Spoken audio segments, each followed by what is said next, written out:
Welcome to Digital Marketing for Contractors, a podcast for home improvement contractors to help you crush your lead goals and take your business to the next level. Join us each episode as we give you powerful insights and practical tips on the best digital marketing strategies to help you grow your home improvement business. Let's get started. Welcome to another episode of Digital Marketing for Contractors. My name is Janet. I am the founder and managing partner here at FatCat, and today I'm super stoked to have Arden joining me. Arden, introduce yourself and tell the listeners what you do at FatCat. Hey y'all, I'm Arden. I'm one of the account managers here at FatCat, helping you guys succeed with your digital marketing. Yeah, we love Arden. She's got great ideas. She's young. She's energetic. And our clients love her. So we're super excited to have her on the show. Today, we are talking about one of the most powerful tools in your marketing toolbox, and that is customer reviews. That's right. They're more than just nice words on Google or Yelp. They're also a huge trust signal, and they can even boost your SEO. They'll literally make or break whether a customer chooses you. So let's talk a little bit about why reviews matter so much. I know if we were just not thinking about the internet, I think we'd know why reviews matter, because people want to spend their time and money somewhere where they're going to have a nice experience or, be able to purchase a quality product. But Arden, tell me why in the digital world reviews matter so much. Just like it is in the real world, it's word of mouth. It's just digital world word of mouth. It gives customers who are shopping around a big confidence boost in your business. I mean, they're saying that 88% of people are trusting online reviews just as much as they do personal recommendations. But it goes beyond just that word of mouth. They're a huge ranking factor. Google is looking at three big things for local search: relevance, distance, and prominence. So your reviews are feeding directly into that prominence. The more reviews, especially positive ones, are signaling to Google that people trust your business, and it'll help you show up more. I love that number. 88% of people trust online reviews as much as personal recommendations. I think I'm in the minority. This is a little bit of a pet peeve of mine. My husband will sit in the parking lot of a restaurant that we're about to walk into, and he won't walk in the door until he looks up reviews, and maybe a friend told us to go there. So, I guess I'm just maybe hard to get along with, but I'm like, come on, we're already here. Why do you have to let strangers on the internet tell you what to think before we can walk in there and just try it out? But I think he is in the majority. People don't want to spend their time, money, or energy without first checking out, is this going to be a bad experience? And that is totally true when it comes to home improvement projects. So that's why you'll see that the companies with more reviews on their Google business profile will show up higher in Google Maps and higher in search, even if they're not the closest, and they may not even be the most relevant, but they've got the most Google reviews. Exactly. And it's not just that the maps either. If you're running those local service ads, LSAs, reviews are going to be make or break for your performance there as well. It shows your star rating right at the top of that ad. So if your business has a low amount of reviews or poor reviews, you're less likely to show up. So more reviews, especially those 5-star reviews, are going to help you get leads at a lower cost if you're running those local service ads as well. So Arden, you may or may not know this, but on all the podcast episodes, the role I like to play is the role of grandmother and pretend that I don't know anything. You mentioned a local service ad. What is a local service ad? Local service ads, they are going to it's another ad platform that Google uses. Very similar to ads, except for it's for those local searches. So if you're looking up a roofing contractor near me, they're right at the top of the Google search engine before your normal sponsored ads and your SEO, but they're heavily on, like I said, the local part of it. And the service part. Right. So for listeners out there who may not have ever heard of the phrase local service ad, if you whip out your phone or you're in front of a computer, do a search on something like roofers near me, and you should see some ads at the top of the screen that have a green check mark that say Google guaranteed. Those are paid placements as part of the local service ad program that Google has. And Arden is absolutely right. If you don't have any reviews, Even if you want to give Google your money, your local service ads are not going to run. So, people, if they're doing a search and they are presented with multiple options through those local service ads, and they see one business with 250 reviews and a 4.8 rating and another business with 12 reviews at 5 stars, they're probably going to pick the one with 250 reviews because it feels like a more established business. Exactly. It's kind of like social proof at a scale, and it's also giving you fresh user-generated content. The more reviews you have, that's more voices speaking for your brand, and Google loves that as well, not just people. It's seeing ongoing activity, and that's also going to start to play in hand, not just with those LSAs, but also with some of your SEO and organic rankings as well. So one thing that I think it's important to mention, here it is, August 2025. It's the year that AI seems like it's in every single conversation. When I've talked to clients in the past and I've stressed the importance of getting more reviews, one thing that contractors have told me they struggle with is they may be at a homeowner's house. They're doing the final walkthrough on a completed job, and the homeowner is super happy, and they ask for a review, and they know they need to get more reviews on their Google business profile. They ask the homeowner, let's call her Mrs. Smith. Mrs. Smith, I love that you're happy with our job. Will you leave us a review? And she says, sure. How do I do that? And then your project manager says, oh, well, maybe he sends her a link, or she scans a QR code, or he hands her a business card with a URL to go to.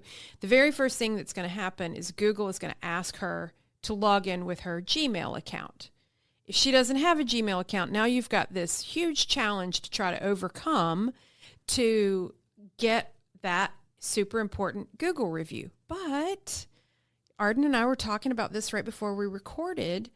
That challenge may not be as challenging as it used to be because of AI. So, when I was asking you about this before we recorded, and I said, hey, what advice do you give to your clients when they say, man, I'm trying to get reviews, but some of my customers don't have a Gmail account? What were you telling me about the impact of AI on reviews here in summer 2025? Right. I mean, AI is becoming more and more popular, and the good thing is there's so many different review channels out there, whether it's Yelp or Guild Quality or even the Better Business Bureau. People can leave their reviews there, and AI engines are actually looking to all these different review engines to show your business when people are searching for roofing contractor, siding contractor near me. Bathroom contractor, whatever. Yeah, whatever it is, the AI engines are looking for a reputable business. So they're going to be looking at these other sources for reviews as well. It's such a weird world to live in. I mean, right now, Google is still the dominant search engine, but Google has inserted these AI-generated results at the top of the page. And now that AI result is scanning other things on the internet that are not Google, like Guild Quality. So even a year ago, we wouldn't have been having this conversation. We would say, find a way by hook or by crook to help Mrs. Smith give you that review on a Google business profile. And now we're saying, well, if she can do it somewhere else, let her, because the more reviews you have, the better, even if not all of them are on Google. And that's pretty new in the world of digital marketing. So if we know that reviews are not just about reputation, they're also, they kind of play into your overall visibility and your lead acquisition costs. If we know that, let's get tactical. How do you actually generate reviews? Arden, walk me through some of the mechanics for our listeners. I mean, this is a big question I get too from clients is, how do I get more reviews? And I will say first, timing is everything. You have got to ask your customers when they're at their happiest point. That's typically right after the project wraps up, service is delivered, the emotions are high, they have their new completed job, they love the way it looks, so they're most likely to respond then. Okay, so what you're saying is, if you need to get more reviews, you have to strike while the iron's hot. Don't wait 4 months from now to ask that homeowner what they think of their new gutters. Exactly. And not just timing, but you also need to make sure that you're making it easy in that moment. Don't just say, leave us a review and then walk away. Send them a direct link or show them a QR code, something that they can easily refer to leave you that review. We've even seen clients go, I mean, I would call it old school, where we've helped clients. We've designed and printed either a business card or a postcard that the project manager can leave with the homeowner that gives them, really clear instructions with multiple platforms of where they could leave a review, either on the business's Google My Business profile or their BBB profile or Facebook. So if you know that there's a platform where you're trying to get more reviews or boost them, let's say there's 3 review platforms and you've got 100 on one and 3 on another, and you want to boost that lower one, then your project managers and the folks who are interacting directly with your customers can kind of guide that request. So Arden, you're saying timing is everything and make it easy. And so by making it easy, you're telling them exactly where to go and exactly what to do. What else do they need to think about? They also need to think about, your staff should know what to say, train them when to ask for that review. So if a customer says, this looks amazing, have your staff trained and ready to say, that's awesome. If you love it so much, can you leave us a review on Google? So that's training and like role playing. Yep. Yeah, I love it. I think we mentioned that we've seen businesses use like print pieces. You can put QR codes. People have a love-hate relationship with QR codes, but I think anybody who's gone out to a restaurant in the past 5 years may be more familiar with QR codes now. Often you're like scanning a QR code to even see the menu, but you can put those again on a printed piece that you hand to a homeowner and see if you can convince them, right there on the spot when you're wrapping up the job, like, hey, to your point, Arden, the scripting and the coaching and the practicing is spot on. Strike while the iron's hot. You got a happy homeowner, hand them a QR code that they can scan, and then, help them get to the right platform to leave that human review. And we still live in a digital world. So maybe if you don't go QR code, there's a lot of really cool automations out there nowadays too, where once you mark a job completed in your CRM, maybe an automated email or text goes out as well asking for a review. So you have a lot of options and ways you can ask for reviews, but I think timing is everything with that. And, there's no harm in doubling up. So Exactly. If you've trained your staff, when you're doing the final walkthrough, when you're wrapping up the job, when you're cleaning up and sweeping off the driveway, ask for a review. That's that human touch. Then there's no harm in an automated reminder to go out to any customers that didn't leave you a review. So what's the next thing, Arden, when we're talking about reviews? I think another thing to keep in mind as well are incentives. I've had a lot of clients ask, can we incentivize reviews? Great question. And unfortunately, you can't pay people for reviews. It does violate Google's policies, but you can do some light ethical incentives like entering reviewers into a monthly thank you drawing or just showing appreciation with a branded thank you. So you can't incentivize it with something monetary, but you can always give like a little personal handwritten note that can kind of help you draw in more reviews. Okay, so you're saying if you need to build up reviews, there's sort of a formula to it. You have to ask customers at the right time. You have to make it easy, send them direct links, use a QR code, train your staff, involve your team, automate the request, and encourage consistency. Yeah, consistency is going to be key too. You don't just want 50 reviews this month and then silence for weeks. Encourage that consistency because Google's going to favor businesses with that steady stream of fresh reviews, and so are the AI engines. I've actually never thought about that. I've never thought about making sure that you're getting like almost like a pattern that looks, I'm trying not to use the word consistency because I'm trying to like spice it up, but really what you're saying is Google from an SEO play wants to see this like steady drip of reviews at a pace that looks normal for your business. And if you jam 100 in this month and then none next month, Have you seen people get penalized, or have you read articles about that? Haven't seen anyone get penalized per se, but you do notice a difference in how they're showing up. I think especially with AI coming into play now, the more consistent you are, the more they're going to see that those signals that you're active in your business and that your customers are active with your business as well. So penalized, no. I wonder if Google, which is still the dominant search engine, if you like jammed a whole bunch of reviews into your profile, if they would flag it as fake. I mean, I haven't seen that, but I wouldn't be surprised if we do see it. Okay, so let's get back to the story here. We're talking about reviews. So you've collected reviews. Now what? Do you just let them sit there? Oh, no. How you respond to those reviews matters just as much as collecting them. Reviews are public. It's a conversation, and Google is seeing it.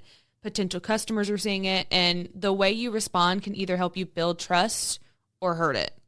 Okay, so are you saying that our listeners should be responding to positive and negative reviews? And if so, somebody said something good about you. What do you say to a positive review? You definitely want to respond to both, and with positive reviews, keep it simple but personal. Make sure you say thank you and try to mention something specific that reinforces your values and your brand. So, for example, you might want to say something like, "Thanks for trusting us with your kitchen remodel, Sarah." We're going to say her name, Sarah. Yeah. "We loved bringing your vision to life." A simple message like that shows future customers that you care and that you're listening. You know, that I know I've talked to clients about this. It can almost be like an SEO play. We have so many James Hardy clients. I'm always thinking about like just sort of James Hardy tactics. And we've actually encouraged clients to do this. So we'll go back to this fake Sarah that we've got. So let's say Sarah had her siding done and she leaves the business a good review, then the owner's response could be, "Sarah, we're so happy we were able to install Arctic White James Hardy siding in your Knightdale, North Carolina home." So then you've listed James Hardy, the manufacturer. You've listed Arctic White, the color that someone might search on, and you've listed a town, Knightdale. So then you're like, it's this 3 for SEO play. So, responding to even the positive reviews gives your marketing team or you as the owner another opportunity to insert content into your Google business profile that you want to be known for. Exactly. It's kind of like a mini ad. Like your responses are almost like mini ads, the more you can pack in there. So definitely encourage whoever's responding to reviews for you to slip in those little keywords like the kitchen remodel or the James Hardy, like you mentioned. Right. Or some sort of color or product name that people might search on. All right. So that's all fun and games when you're getting all these positive reviews. But what happens? You know it's going to happen because people can be kind of crazy. What happens when you get a negative review? What should you do? I think the first thing is make sure you don't ignore them. I know sometimes it can be frustrating, so you want to just take a while, but take a beat. Don't ignore it. 53% of customers, they're expecting a response within a week, even if it's a bad review. And silence actually almost looks like you don't care, even to future customers. Yeah. So acknowledge the issue, apologize if needed, and move the conversation offline if needed. Oh, if it's a bigger issue, take it off Google Review and contact the customer directly. I think a good example of a response is just to say, "We're sorry to hear this, and we'd love the chance to make it right. Please reach out to us so we can discuss it directly." I love that as sort of a templated response because it's showing you're not arguing with the customer. You're not telling them they're wrong. You're not getting into the details of the product. You are sorry that this person feels like they had a bad experience. That is genuine, and you definitely want to take this conversation offline. We had a client, this was years ago, before you started working with us, Arden. I'm not going to name names, but woo! Business owner, they were doing swimming pool installation. Somebody left him a bad review. The owner, it was like, hold my beer, let me take off my earrings. She went to town back and forth with a customer in the review platform. Ooh. And it wasn't just like, It was like bad review, her response. Then the customer came back and they just went at each other. And we were like, oh my God, put the keyboard down. So let that be a lesson to you. If you're frustrated with the customer, if you feel like you've done everything that you should have done, maybe you lost money on that job and now these people are coming at you online. If you are in an emotional state, do not respond. Just give it an hour or two. Come back the next day and use this as a template. Quote, we're sorry to hear this, comma, insert customer's name, John, Sarah, Ramesh, whatever his name is. We'd love the chance to make it right. Please contact us at our office so we can discuss directly. Copy and paste that. Just use that. Don't get into an argument with people online. You won't win as the business owner. No, you're spot on. And I think a professional response can really turn a bad review into a credibility boost. Yes. People know that there is no perfect company. And if there is, it's a little scary. Yeah. So they're watching to see how you handle even those bad reviews. Yes.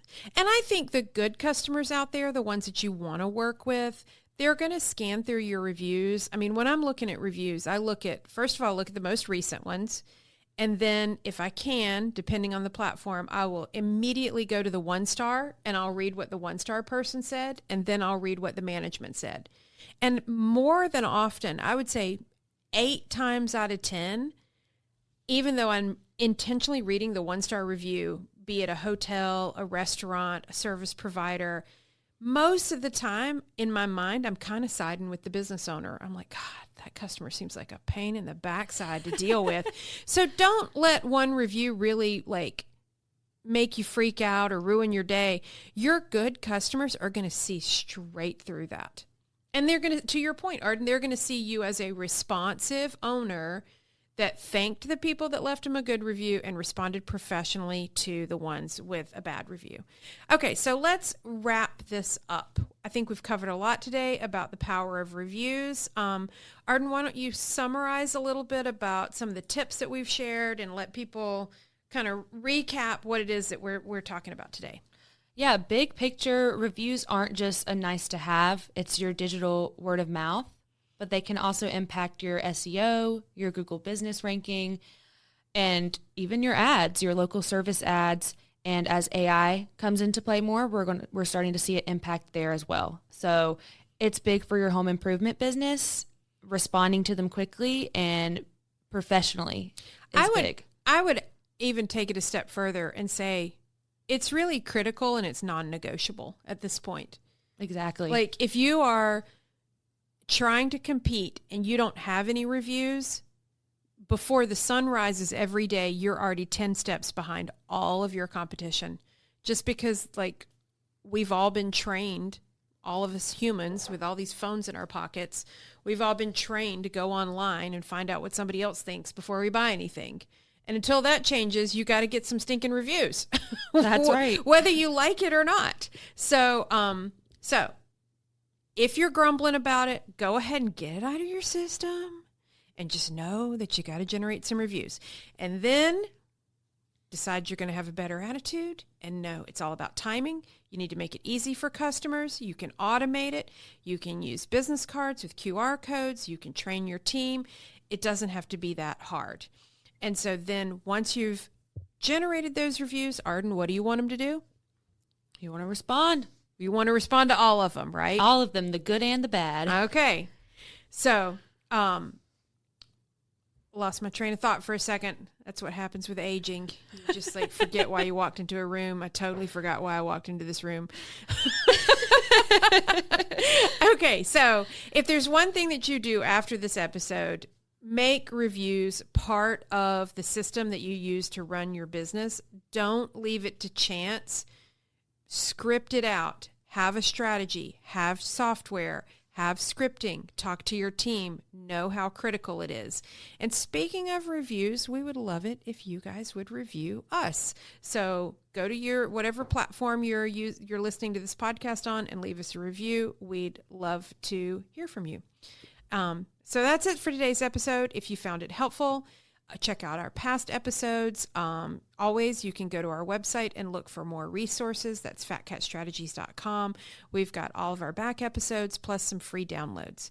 And don't forget to subscribe so you can check out our next episode. Thanks for joining us today, Arden. Oh, yeah. Digital marketing for contractors is created by FatCat Strategies. For more information, visit fatcatstrategies.com.